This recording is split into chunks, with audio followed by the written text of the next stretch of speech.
Welcome to Biz Dev Live. I'm so excited that you're here with me today. We're going to be talking about mental health. We're going to be talking about how to get balanced. Alex Rosa is a healthcare professional, so I'm really excited. If you're a nurse and you're tuning into this, I think this is a big deal for you because you can learn a little bit about entrepreneurship for your profession. So I'm excited about that. But whatever type of entrepreneur that you are today, we're going to be talking about how to find that flow, because balance, and this is a little bit of a spoiler here, balance may not be exactly a possibility in terms of having a perfect balance. I don't know if that actually exists, but you can find flow. And we can talk about how to not balance things so far over that you're tipping over and things are definitely not going to work. We want to make sure that your mental health is on that checklist and you're getting that done. So here we go. We're going to get into it. We'll be right back after the Biz Dev Live theme. Biz Dev Live, Biz Dev Live, weekdays at 11 Eastern Time, live. Biz Dev Live, Biz Dev Live, weekdays at 11 Eastern Time. Leadership and motivation, empathy and inspiration, Biz Dev Live, Biz Dev Live, business development, not even selling it. Biz D with C, brought to you by Cameron T, Biz D with C, brought to you by Cameron T. This is business development, not even selling it.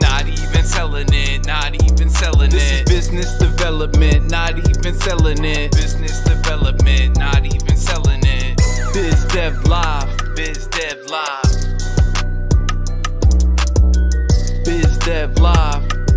This is business development, not even selling it.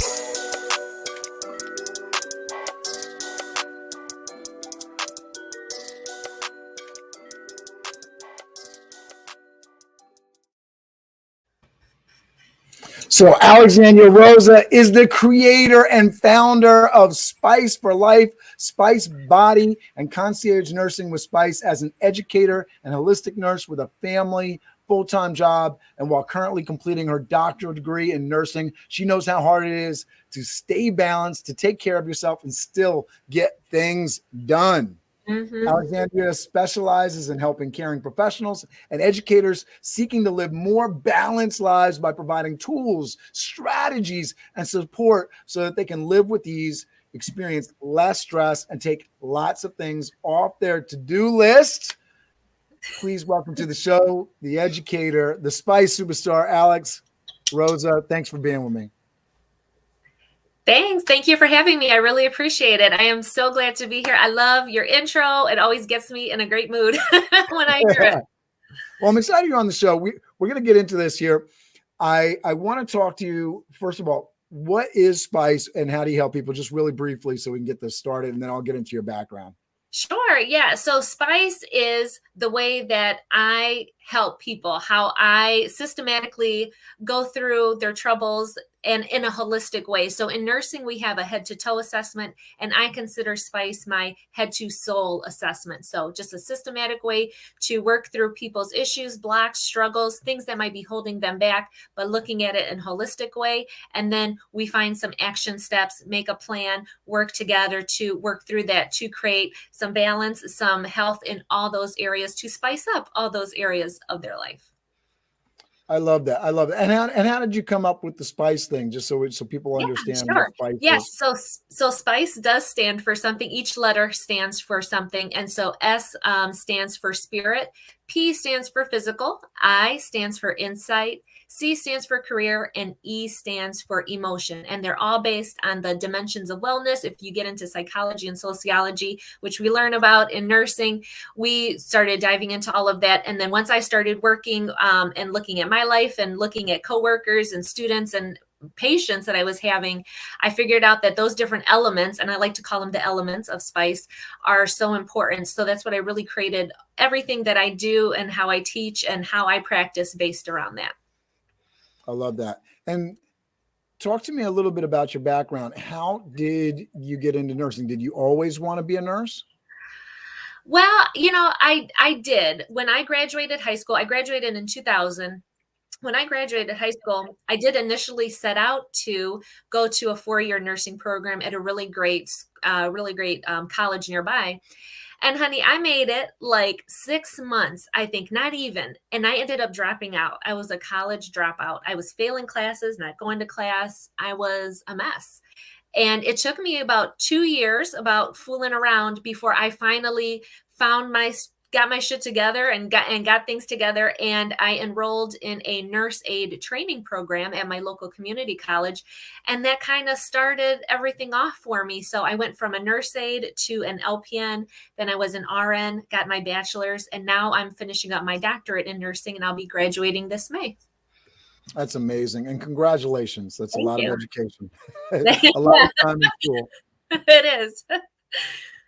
So talk to me a little bit about this journey. Why was nursing a particular passion? Was there something that happened in your life that said, I really want to take care of people? And then what sort of helped you sort of continue along this path? Because it's a tough path, right? All this education. Oh, yeah. Yeah. That's why I say, I feel like I've been in school my entire life and always been going to school.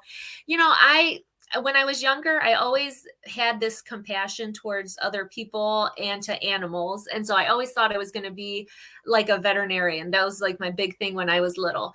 But kind of over time, I figured that I liked having relationships with people and helping people. And I'll never forget this. I had a high school teacher was helping me fill out my application for college and for that nursing college. And she straight up asked me, she said, well, why do you want to be a nurse? You have to talk about that in your thing. And she was like, please don't give me the lame excuse that you want to help people. And I was like, oh my God, like I've never forgot those words, those exact words, that exact scenario, anything, because it just struck me. And I was like, oh my gosh, I was like, so what if I want to help people? Like literally, I want to help people. So what is so wrong with that? And I'll never forget that she said that to me. So that maybe might have spurred some of that on as well. And it's just been the relationships that I've built with people over the years, with patients and caring for patients, and realizing that I had a lot of skills inside of myself, like those interpersonal skills, intrapersonal skills, all of that I never really tapped into until I started down this path of this healthcare profession and becoming a healthcare professional. So that's kind of how that all came Was that about. a guidance counselor? What was that? Were you saying that was a guidance counselor that told you? No, I think she was some type of like history. It was like a history teacher or something like that. We were doing some type of project. I can't remember what it was, but it wasn't a guidance counselor. It was one of my other one of my other high school teachers. And I'll never, ever, ever forget that. Ever, ever, ever. That's interesting. And, I think it's really interesting because I hear this a lot in people's stories. There's a lot of conversations around people that said, you can't do something. I know those moments in my life stick out to me. And I've talked a lot about it on this show. When you think that somebody can do something, that you notice a talent or a particular thing, to be able to give them the gift of letting them know. But, sometimes somebody telling you can't do something is just as powerful, right? I think, or that there's not value or that there's not worth in it. Dressed in suits. And I know I was particularly offended at once when young woman, I was doing college and career mentorship, and she was like, I would never go out with somebody. I wasn't interested in going out with this lady, but it was just the statement of, I would never go out with somebody in suits. It made me question my whole thing, but also it also, well, this is what I like, right? This is what I do. This is me. And so it's really interesting, in how we take things. And I think that's something when we talk about mental health, right? Being healthy and how we sort of take other people's comments, the comparison game. Talk to me a little bit about, as you were on your journey, because I think, and you can't help it. And I think there's a certain amount of in reflection, in figuring out what we want to do, you need to look out into the world and you need to see what other people's journeys are, what lessons are to be learned from their, I really like what they're doing. How did you sort of, in your journey, be mentally okay with the fact that, you were in school where you might have seen other people kind of doing other kinds of career things that Oh, didn't require all that kind of school. Talk to me about that. yeah,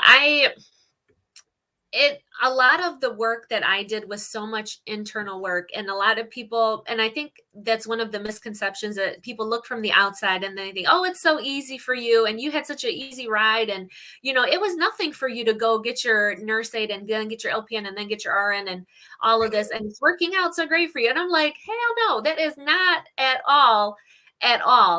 One of the biggest obstacles I had to overcome, and I still continue to work through this daily, is, I'm the first one in my family to get a graduate degree. I'm the first one in my family to be in healthcare. So just even alone, the healthcare piece of it was so different, and nobody could relate to all the traumatic things that I was seeing day in and day out for the years and years and years that I was practicing. Nobody could understand why I was tired after working a 12-hour night shift and was sleeping during the day. Like all of those things, nobody could understand that. And then when I went on to graduate school, nobody could understand the pressures of being a full-time student and working full-time and raising a family. Nobody could get that. And then throw on top of that, I'm Latina. And when I went for my graduate program, I'm the only Latina in the group. I'm like the youngest one in the group. And I'm like, cannot relate to any of the peers in my cohort. Like, it was really hard. And it's now that I'm finishing up, it's still hard because it's so much unknown territory. And then the last 2 years building my business and wanting to get out on my own and practice on my own has been a whole nother set of brand new challenges that I've been coming up against. But it's the attitude that I bring to it now and how I look at it as an opportunity. And just like we were just talking before we went live, I just took it as it was a great learning opportunity. And what can I gain from this? And I'm not trying to look at things as holding me back or stopping me from anything. It's what can I learn from this? What can I share about it to other people to help them along this journey? And for me, I could do what I'm doing, no lie, with just my RN degree, and that'd be fine. And I could do that, and no hate to anybody who wants to do that.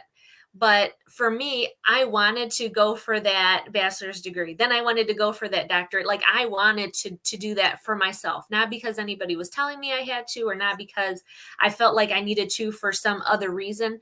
I just wanted to do it for myself. And let's not get it twisted. Like, yeah, being a student is a talent in itself, right? I think,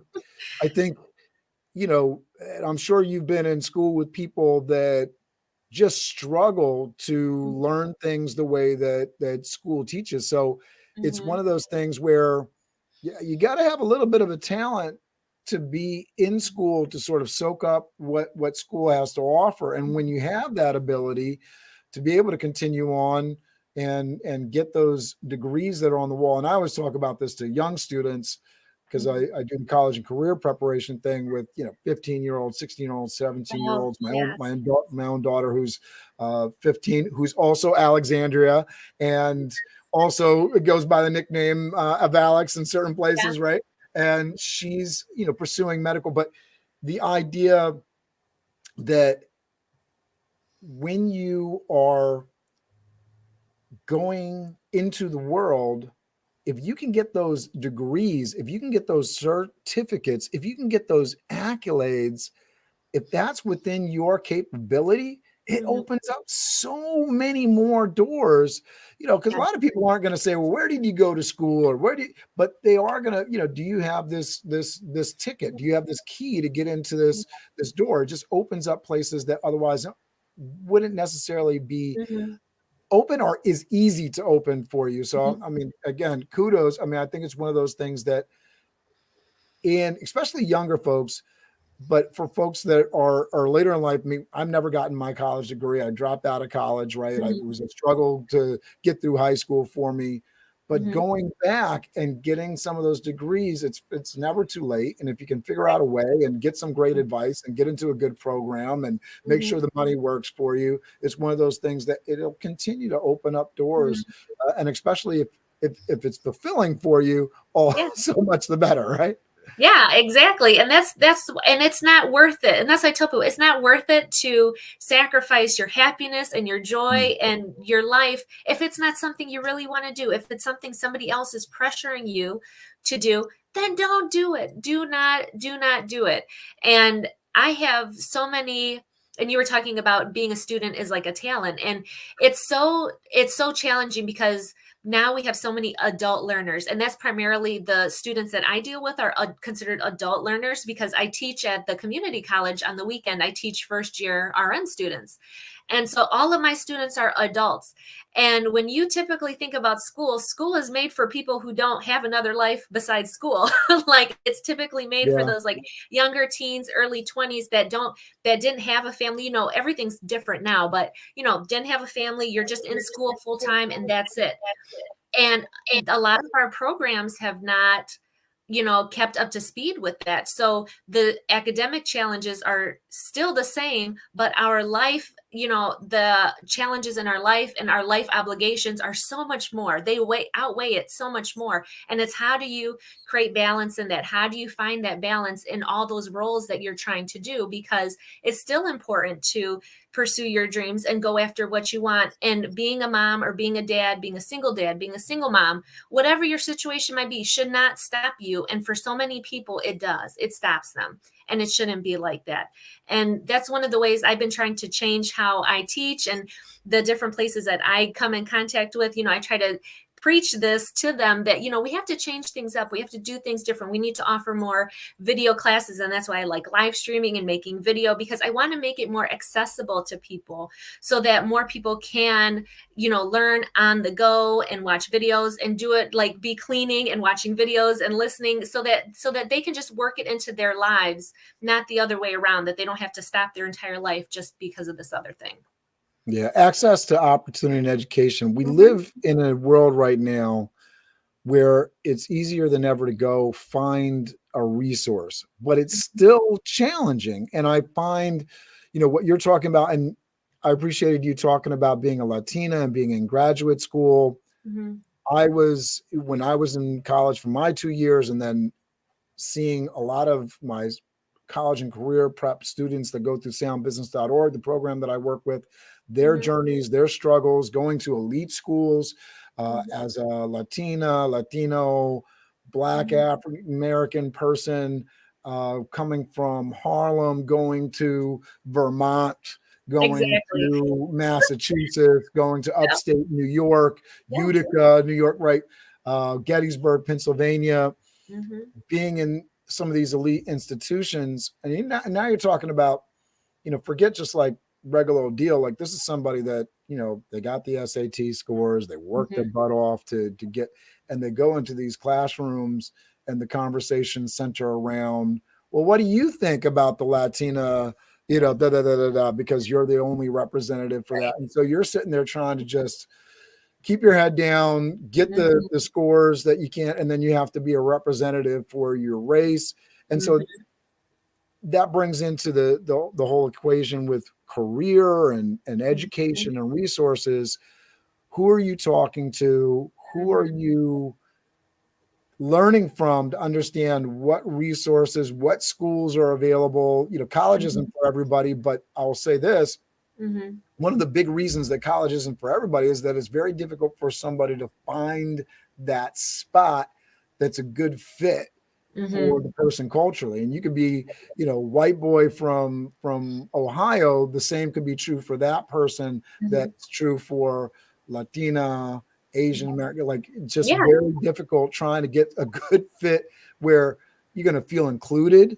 You're going to feel that you're valued for who you are as a whole, entire, holistic person versus the color or accent or it's a crazy thing. So talk to me just a little bit about like how you help like the folks that you're talking to, nurses, and also talk to me about, because I'm going to throw a whole lot at you, but I got so many questions here. But creating that culture for yourself, why you chose to sort of do some of the things you're doing on the entrepreneuristic side. You could have just stayed in the nursing profession, made good money, Why was that culture not the perfect fit for you? Why are you going out and trying to create your own thing? Yeah, no, that's a great question. And I love this. You can ask me whatever questions you want to ask. What really flipped the switch, I guess is how you could put it, was one of the comments I always got, no matter where I worked at, and I did travel nursing for most of the last couple of years of my career.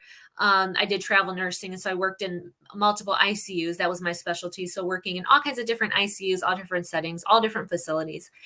And no matter where I went, I always got the comment, Alex, you're so upbeat. You're so, optimistic. You're so positive all the time. We're so glad to see that, because most of the time you go to these places and people are so worn down, they're beat up, they're bitter, they're unhappy. So that was like this breath of fresh air. And so sometimes that would give me a lot of negative reactions, though. I would get like that side eye, like stank face action, because people would be like, well, why is she so happy? And, she don't got no problems and all that kind of stuff. So that was like one thing that started to kind of rub me the wrong way a little bit after a while, because I would be very much in the minority in that situation. and there's nothing, and that's not a greater, I think, example of just, because people, when you say the word cultural, right, it starts getting into like ethnic background and stuff but it could be as simple as you have a positive culture in the environment, or you got an environment where if you got a smile on your face and somebody's complimenting you, somebody's looking at you like you're rocking the boat. Right. Exactly. Yes. Yeah. They're like, don't come in here with that attitude thinking people are going to be happy too with you. And I'm like, and I'm just like, we have to find joy in what we're doing and meaning in what we're doing, and not just showing up just to show up. And this is like not the career field to be in if that's how you're going to be acting.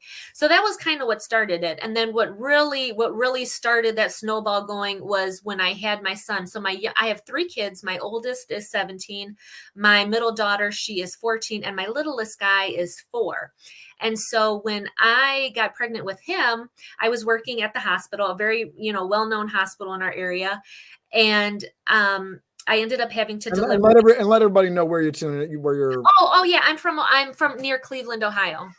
Beautiful. That'll probably give it right away. So I'm near Cleveland, Ohio. And the hospital I was working at, I ended up delivering at. And all of my other children, I always had natural births. I had midwives. I did everything as naturally as I could. Well, I was considered advanced maternal age, like a mom, when I had my youngest, because I was 34. And when I was going to give birth, I was going to be 35. So they considered me advanced and maternal and high risk now. So I was not allowed to have a midwife, and I had to give birth at my hospital and under all of this like intense medical stuff that they wanted to do to me. Very much. I got to hit the pause button here, because yeah, my wife and we had Xander a little over 4 years ago. My wife was on the cusp, I guess, of turning 40, right? And that was the conversation in the doctor's office, the nurses, that she was of advanced age. And I was sitting there. I don't know what she was, I know that it didn't always rub her the right way. We talked a little bit about that.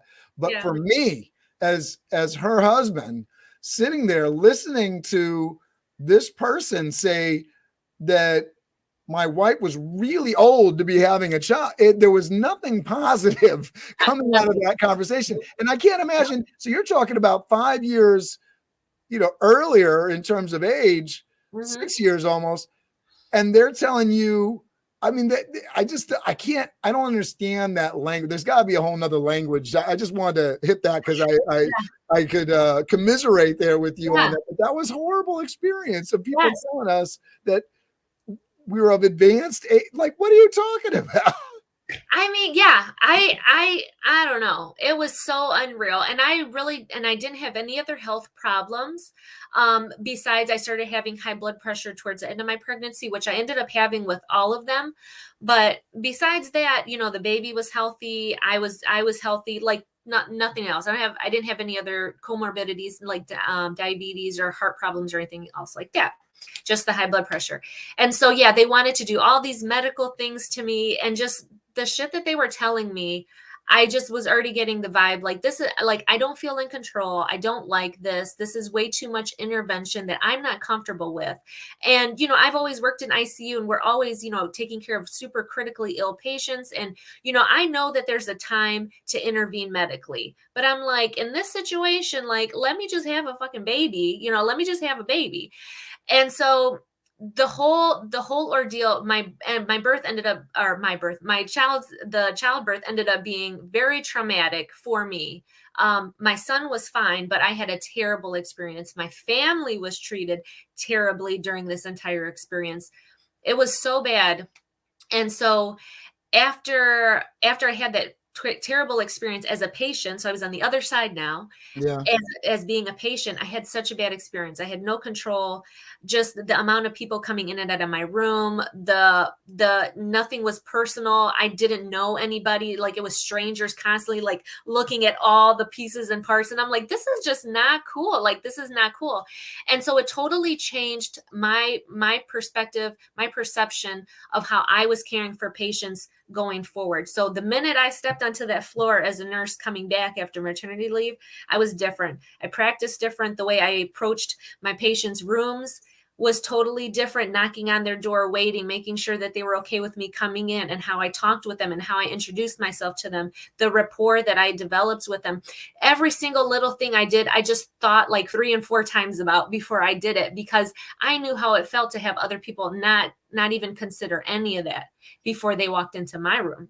And let me ask you a question, because I've had a couple of students that they've gone on to be nurses, LPNs, and they're very passionate about changing healthcare for women that are coming from not majority backgrounds, because they felt like that was a major, not only a differentiator in how somebody was being treated as they were coming into the hospital, but also in outcomes, right? More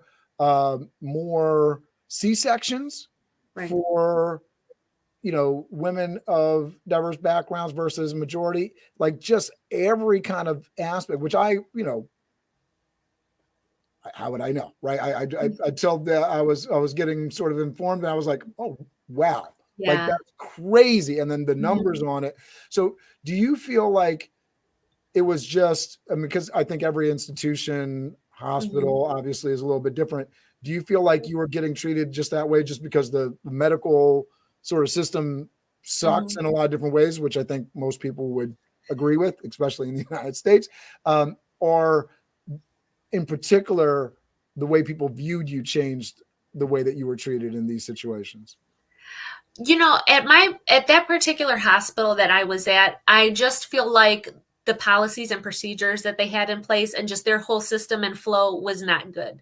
Yeah. And that's eventually why I ended up leaving that system, because the way I wanted to practice, and I wanted to practice more holistically, and how I treated my patients, like, it started not vibing with my managers and with other people I worked with in other areas of the hospital that I would get floated to and go to. And so I was getting that side eye stank face like all over the place. And I'm like, I'm not doing anything bad. I'm just wanting to treat my patients a little differently, and have all of us treat the patients differently, because I know how I got treated, and I didn't want to do that anymore to other patients, because I know that's the kind of, not brainwashing, but you just get into that habit, and it just becomes commonplace, that culture of how this is something that's common in businesses in general. And I think even on a small scale, we get sort of set in our ways.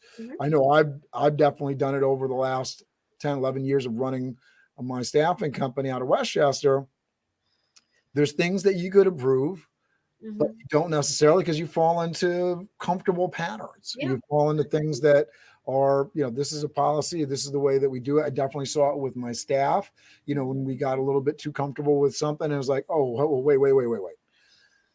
because I'm the owner and I'm right there, it's changing outcomes. But then you got levels of leadership, you got entrenched departments, you got people that are scared of somebody coming up and taking their things. So they're doing things in a certain way to kind of, I don't want to say keep people down, but yeah, they don't want people rocking the boat, and they don't want to have to change and do something new because they're comfortable in what they're doing. And yeah, I got tired of it, and it finally got to a point where when I ended up finishing working there. Then I went to travel nursing. And once I did travel nursing, that was kind of nice because you're only at a certain place for a little amount of time. And that's kind of what I really liked about it.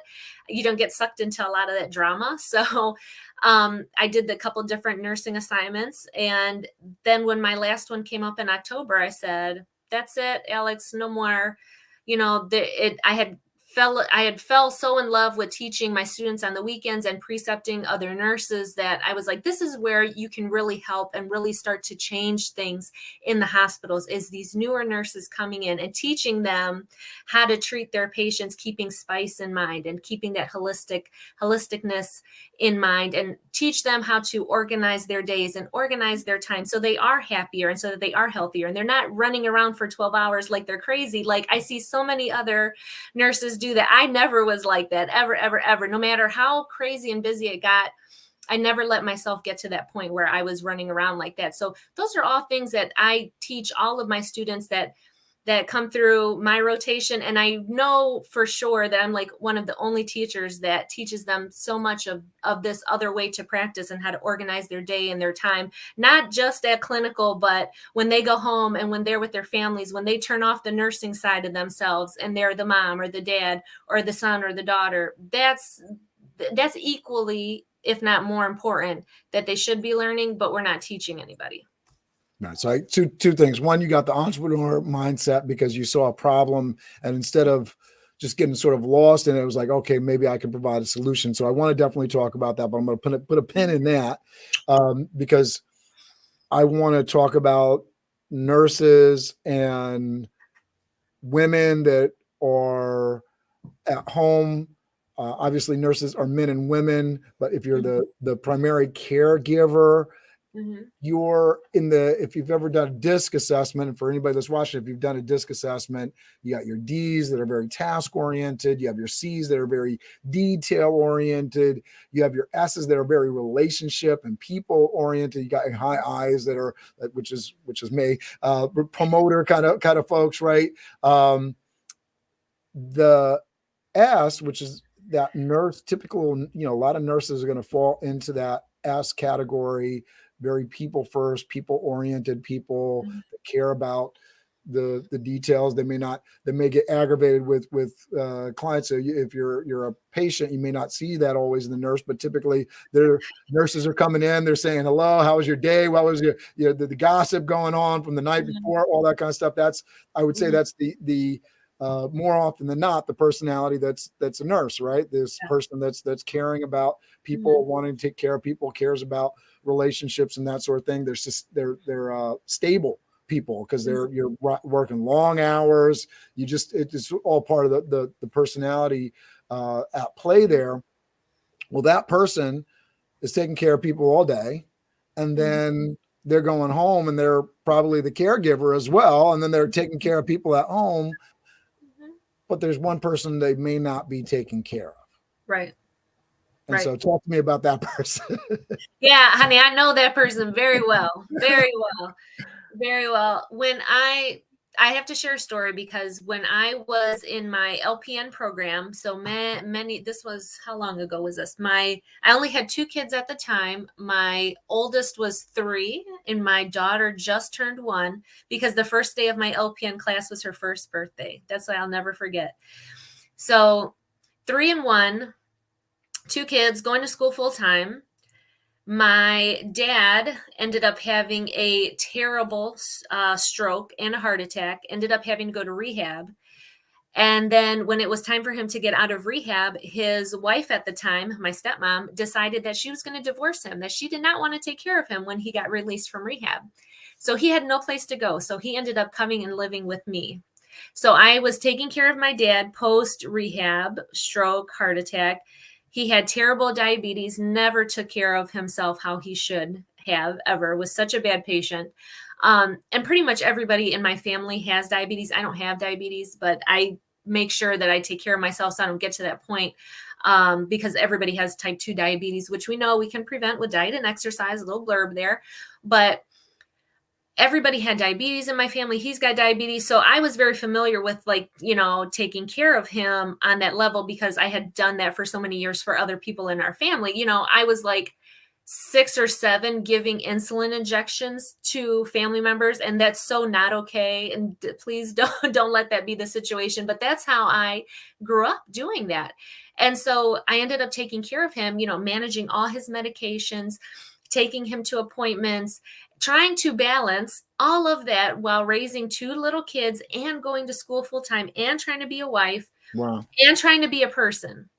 Honey, let me tell you. Then after about a month or 2, he ended up having another stroke and another heart attack. And this time a blood clot went to his brain and he died suddenly. Wow. So what do you do? Yeah. Oh, sorry. Yeah, no worries. Yeah, take the beat. But that story I always try to share because it's such a huge part of my life. And I always try to share that because life doesn't stop. You know, shit happens. And to be able to get through that and to grieve and to take care of myself and to take care of my family and still continue on, it's possible. But it took a lot of work, and it took a lot of inside work. And so it always breaks my heart when I see other people give up because something happens. And especially if you lose somebody, like, they wouldn't want you to quit because of that. They would want you to go on. And so that's why I try to do so much because, goodness. Yeah, and I mean, the question for me is like, when do you start taking care of you? Right? Yeah, exactly. And yeah, the person who passed away would not want you to just give up on your entire life and stop everything you were doing because that happened. They would want you to continue on, to continue your life, to celebrate your life, to celebrate their life by continuing on. So that's what I had to do. And that's why I try to share as much as I can. I know for sure I 100% overshare with my students, but I feel like you have to, because they have to be able to relate to you like you're a real person.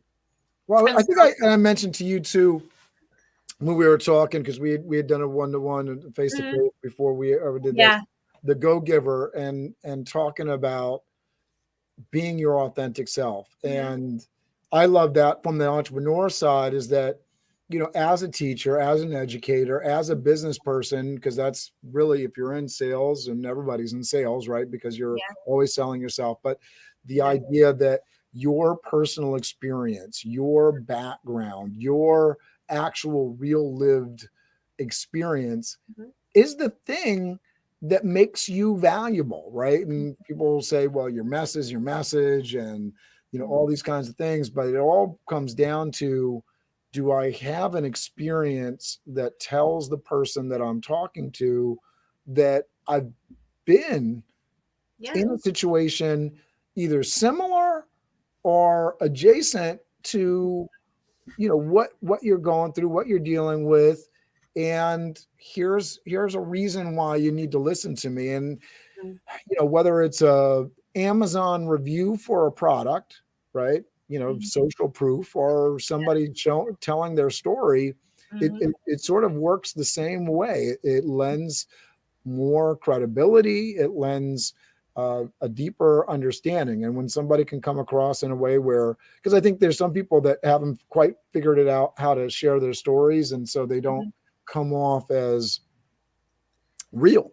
As they're telling their story, like, you know, it seems self-serving, or, you know, but when you're coming from a place where, you know, I'm truly trying to help you, and I'm telling you this story because this is what I've been through, and this is where I've been, and I think this is something that can benefit you.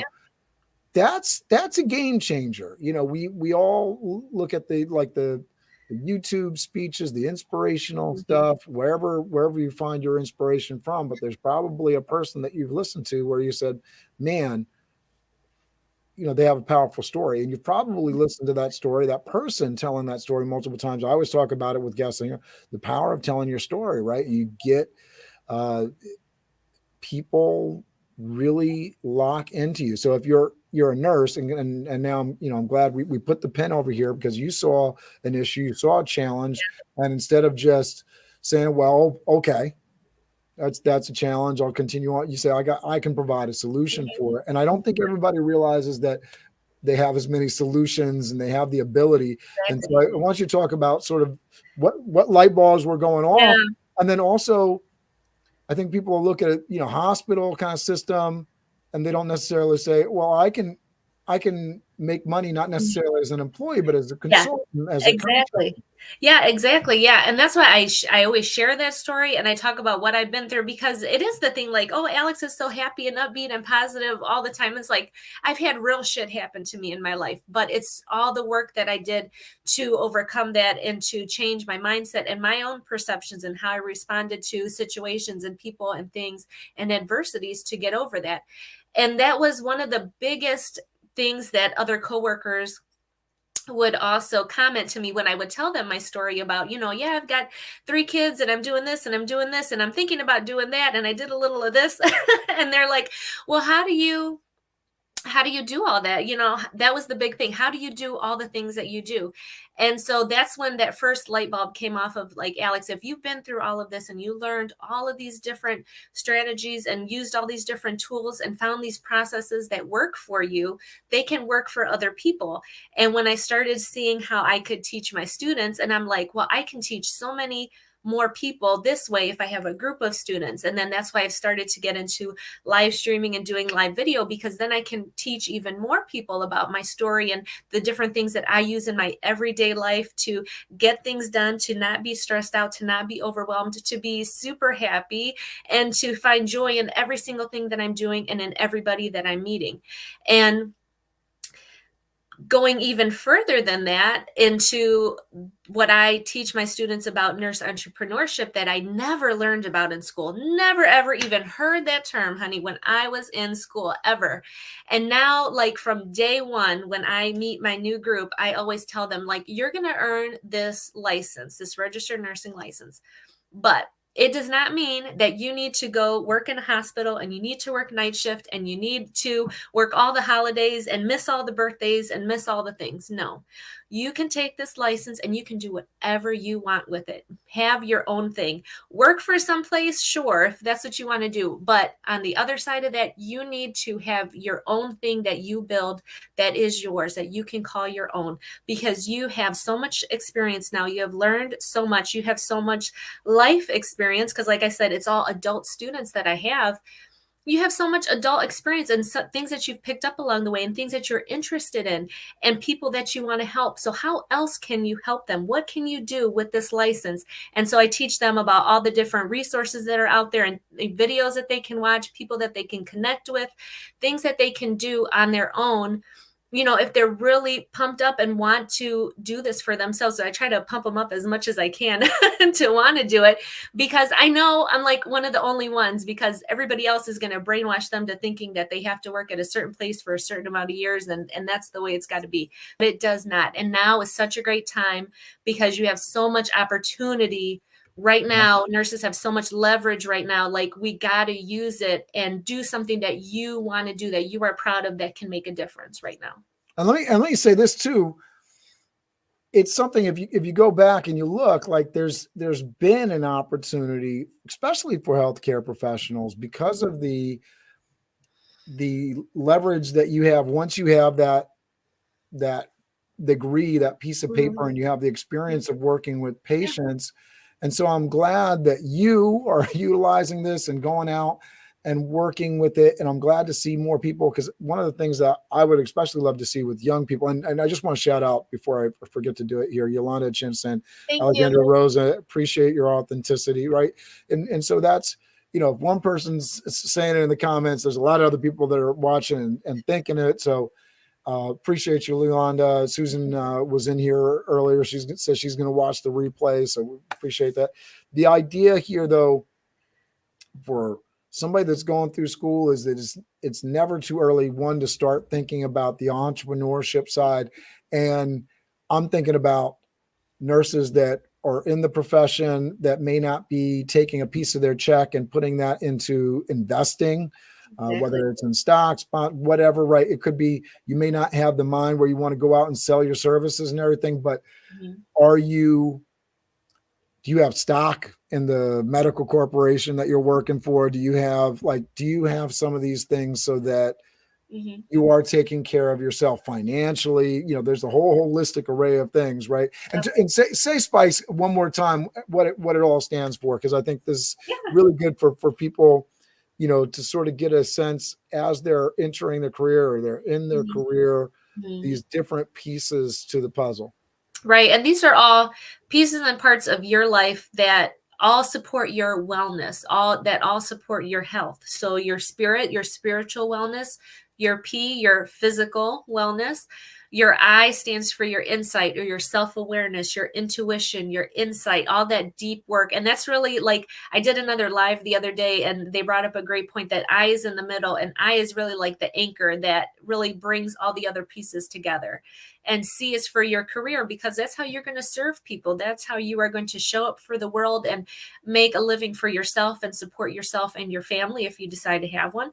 And E is for emotion. So how are you supporting your emotional health? And so those are all the different parts of our lives, all the different elements that make us up, that we should be considering health care, that we should be, contributing to and supporting ourselves in those areas.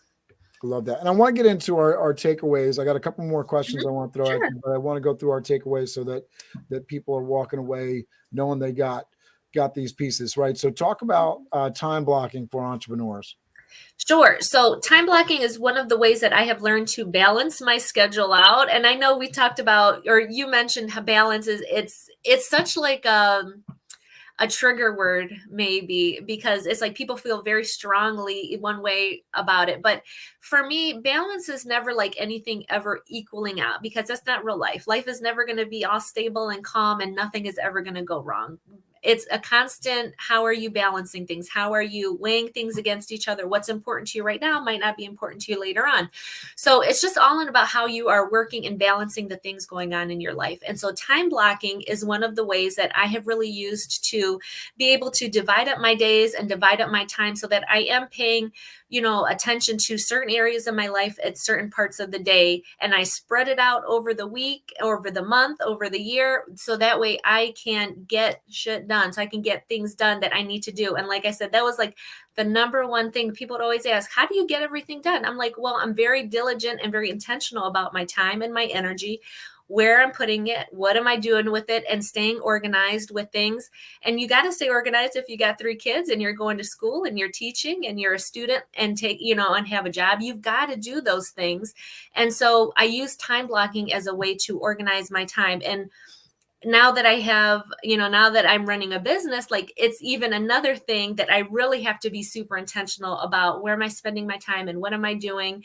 So time blocking is not good just for everyday life, but I found a newer appreciation for it being an entrepreneur now, of like how to really maximize my time, really doing those things that are like, high impact activities, I guess you term it. Like, you got to be very focused with your time. So time blocking is such a great way. I've done a bunch of clinics and labs on it. I teach it to my students. I use it for my nursing too, like my nursing shift. I time block that out. You can time block anything in your life. You can literally time block out.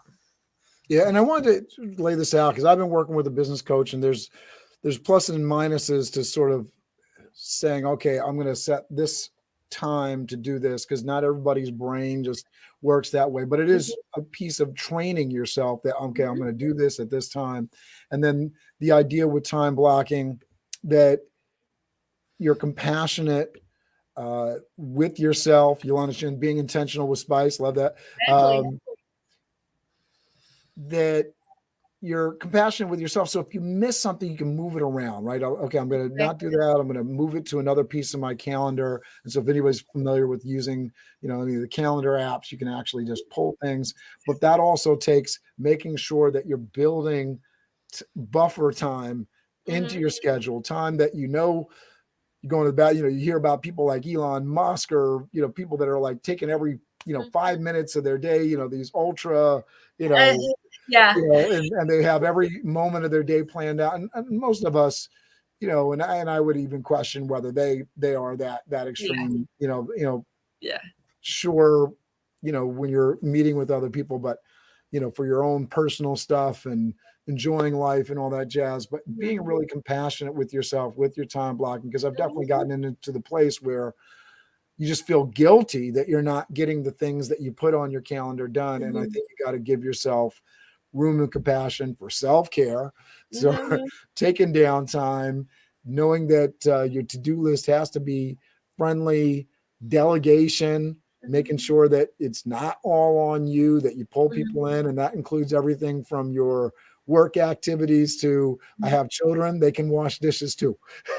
Thank you. Thank you. Yes, honey. All my kids do chores, even my 4-year-old. And that's the thing, like you have to be able, one of the things that I teach so much in Spice and in all of my programs is setting boundaries, respecting yourself, having self-worth. Because if you don't, you're going to let people run all over you. You're going to let other people's to-dos and wants and wishes run all over your life. And then you're not going to have a life and you're going to be complaining about it. So that's why it's never bad. And that's why I always say when you're time blocking or even using any of your scheduling, put yourself in first. I want to see your name. I want to see Cameron's name up in your schedule. Like, this is Cameron's time. This is Yolanda's time. This is Alex's time. You need to have time for yourself. You have to have that in there before you start filling it up with everybody else's stuff. You put your stuff in first. You put you in there first. And that's like one of my biggest tips is to do that. And time blocking doesn't have to be rigid and very like sterile and all of that, like, because I'm not like that. I'm very free flowing. I'm very go with the flow type of person. And some people think that, organizing and planning, it's like, so, it's like not cool or whatever. And it's too much. And I'm like, no, it's such a great way. It makes you feel so much freer. Things are so much easier. You're able to really focus and be intentional on what you're working on because you're not worrying about 50 other things that you might have going on because you're going to get to them all in its due time, So that's what I really love. And yeah, you can always move things around and setting those priorities for yourself, making yourself a priority, and also knowing what is it really in your life that's important to you right now to be doing. Because we got a whole lot of things that we would like to be doing and want to be doing, but does it actually matter? Does it really matter? Or you just put it on there because somebody thinks you should be putting it on there? So what might be important I think that piece is the mic drop moment, right? The idea that what are you doing that's important to you versus important to others? What do you think you should be doing because you see so-and-so doing it? Yeah. What do you actually care about? And one of the most important books that I've read in my life is 4-Hour Work Week. And when you hear the title 4-Hour Work Week and you're like, oh, I'm only going to work 4 hours a week. That's not the point. I'm spending less time on doing things that I don't like to do. And now I guarantee you, as short amount of time that we can as possible, there's going to be something that you don't like to do, whether it's putting on your socks in the morning or I don't know, whatever kind of crazy thing, the accounting piece, saving the receipts, whatever the case, whatever the thing for you that personally doesn't feel the best to do. There's some of that stuff that you can outsource, but there's going to be probably something that just doesn't make sense to outsource. Organizing your interior garments, or I don't know, right? There's going to be something that at the end of the day, that's your job and you got to do it because you don't have enough money to pay somebody else. But the idea in life that we can get that down to the shortest amount of time possible and we can spend the rest of the time doing the things that we really enjoy. And so if you're finding things that really are not enjoyable. Let's figure out how to get somebody else doing them, or at least a plan into the future. I love what you were talking about in the time blocking. If you're working backwards, I want the things that I'm doing today to get me to that goal down the road. And if I'm doing things if I'm putting things on my calendar today that aren't really moving me towards my goals, well, now I understand what's a priority and what's not, right? Yep, exactly.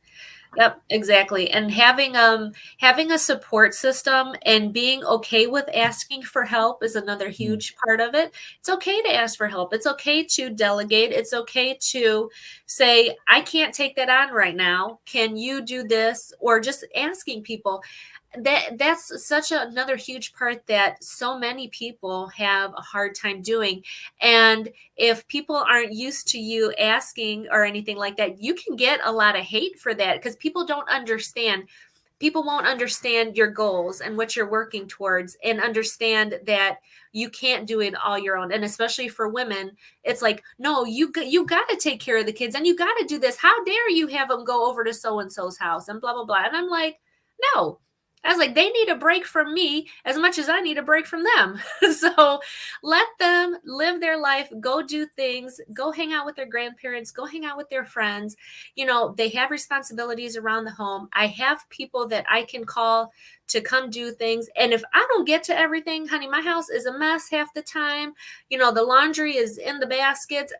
Those are not my priorities. And that's the thing too. What's important to you? What's important? My kids being happy, me spending time with them is happy. Me going on a date with my husband every week is a priority for me. And so that's what's important for me. So that's what I care about. I don't care about what anybody else is thinking. And I just know that I know I can't do it alone. I know that. And I've seen my wife stress over, we've been married close to 18 years now, and she can be a neat freak. And don't.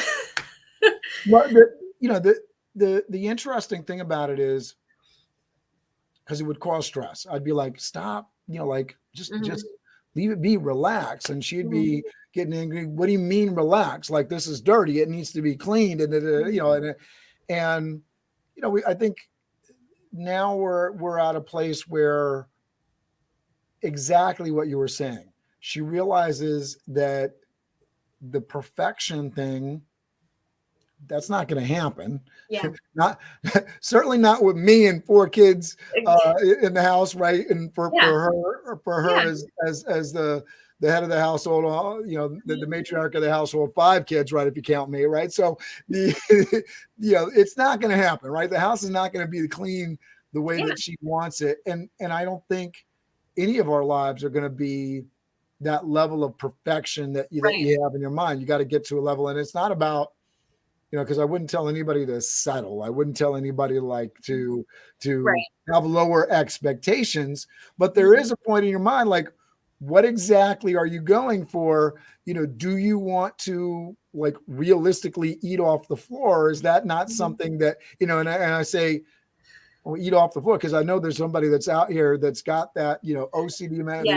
I just want a clean house. I just want, But there is a point where you have to sit there and you got to kind of self-reflect and say, we walk on that floor. That's the purpose of the floor, right? It just doesn't make sense to expect this thing in our mind that just really, really doesn't make sense. It's not adding joy to anybody's life, including my own, to have this expectation, to have this feeling about that, and to self-examine and say, man, that's not a particularly healthy thing to be wanting or obsessing about. Let me focus on the things that actually bring joy into my and the others people's lives. Exactly. Yeah. And it goes for all things: clean house, clean floor, clean laundry, your job, your career, whatever it might be. It's lowering. It's it's if you didn't have to worry about that and worry about it being perfect, what space are you allowing now for more joy, more happiness, more love, for so many other things where you were blocking all of that because you were so worried about all that other stuff that really doesn't matter. And I mean, maybe it matters to you, and I would continue doing it if it brought you joy and made you happy, for sure. But if it's just making you stress out and it's not producing anything, then let it go. Make room, let other stuff in, and make room for other Right, things. and we're gonna throw the mic down on that. Right, let it go. Right, it's not just a Disney song from Frozen. Right, Yeah, let yeah, it go. Let it go. yeah, yeah, yeah, Yeah, 100%. I just want to shout out. Yolanda says she can relate with my wife. Thanks for Yeah. that, Yolanda. Russ Edge says great stuff. Alexandria Rosa and Cameron Toth. He's saying good morning, everybody. Good morning, Russ. Thanks for being here. All right, so I want to close this out. I'm really excited. I actually loved your book recommendation, so I want to make sure that we talked about that, and then I'll let you talk about where people can find you and everything. But you recommend that people read You Are a Badass, How to Stop Doubting Your Greatness and Start Living an Awesome Life by Jen Sincero. Talk a little bit about that and why you think people should read it, and then let everybody know how they can find you. Yeah. So my thing was, I always do audiobooks because I always have to drive. Like, all of my jobs were always like an hour away. So my commute time was always horrendous. But I went through so many different audiobooks, and that was one of the first audiobooks that I had ever read. And it was right around when I started getting, done with wanting to work at the bedside and was really starting to explore that I could do things on my own. And so when I started listening to that book, it really solidified all of my years of experience working, all of the thousands and thousands and thousands of hours, not exaggerating at all, thousands and thousands of hours studying, of clinical, of taking care of patients, hundreds and hundreds and hundreds of patients I've taken care of over my entire healthcare career. Like, I think it gets so downplayed, and don't we don't grab onto or know our worth as a healthcare professional, or even if you're not a healthcare professional in any part of your job. Like, you come with so much experience and you've been through so much, and we just downplay that. And I think so many other nurses that I worked with, it just felt like they're worthless. Like, you're just another floor nurse, you're just an RN. Like, what do you know? And then when I started listening to that book, it really just put so much power into my soul. Like, yes, like, I come with all this experience. Like, I am a fucking badass because I've done this, this, and this, and this. I've overcome this, this, and this, and this. And it made me so much more confident as a person, as a woman, as a professional. It helped me in so many areas. And so now I recommend that book to like all of my nursing students when they're starting out. It's like, you have to listen to this book. If you're ever feeling doubtful of yourself or second guessing yourself, don't. And this is why. And then I tell them to read or listen to that book. I love that. Right. You are badass. Go out there and do it. And it's not something for anybody that's a nurse that's watching that. I want you to know. Yeah.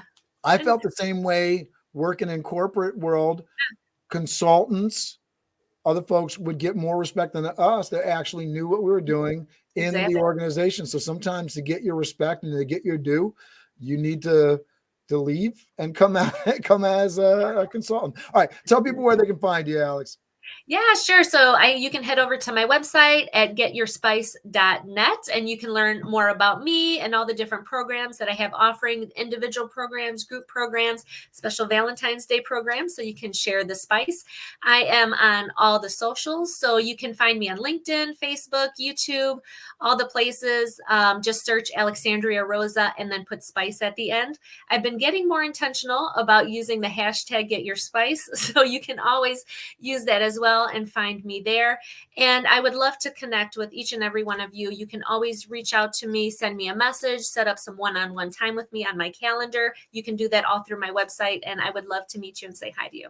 Yeah, and I'll just say this: if you're on YouTube and you're watching this, go over to Alexandria's channel. She's got videos up over there. And as an entrepreneur, I definitely appreciate it. Maybe you just want to mention one bit about, for folks that are entrepreneurs, creating that media strategy and why you have committed to it. Oh, yeah. So I started getting into live streaming. So I have a show that I run every Monday through Friday around 10 a.m. Eastern, like around around this time. And it's called Get Your Daily Dose of Spice, and it's where we inject a little bit of positivity into your day each and every day. And I love sharing positive messages. And all of February, we are talking about emotional wellness and how to spice up your emotional wellness. And I just love making live video. And I think for anybody who is wanting to get their name and their face and their brand and who they are and what they're all about, that making video is such a way to go. And it's such a great way to push yourself, because never in a million years did I think that I'd be making live stream videos and being interviewed by people and doing all the things that I'm doing now. But I'm so glad that I am. And I'm glad that I pushed myself and that I just kind of pushed through that barrier, because I'm very much an introvert, but I love sharing my message and teaching. And this is the best way to make the biggest impact, is through video, and just jump into it and get into it. Love it. Go check out Alex Rosa. Thanks, Alex. Thank you. Biz Dev Live, Biz Dev Live. Weekdays at 11 Eastern Time, live. Biz Dev Live, Biz Dev Live. Weekdays at 11 Eastern Time. Leadership and motivation, empathy and inspiration, Biz Dev Live, Biz Dev Live. Business development, not even selling it. Biz D with C, brought to you by Cameron T. Biz D with C, brought to you by Cameron T. This is business development, not even selling it. This is business development, not even selling it. Biz Dev Live, Biz Dev Live.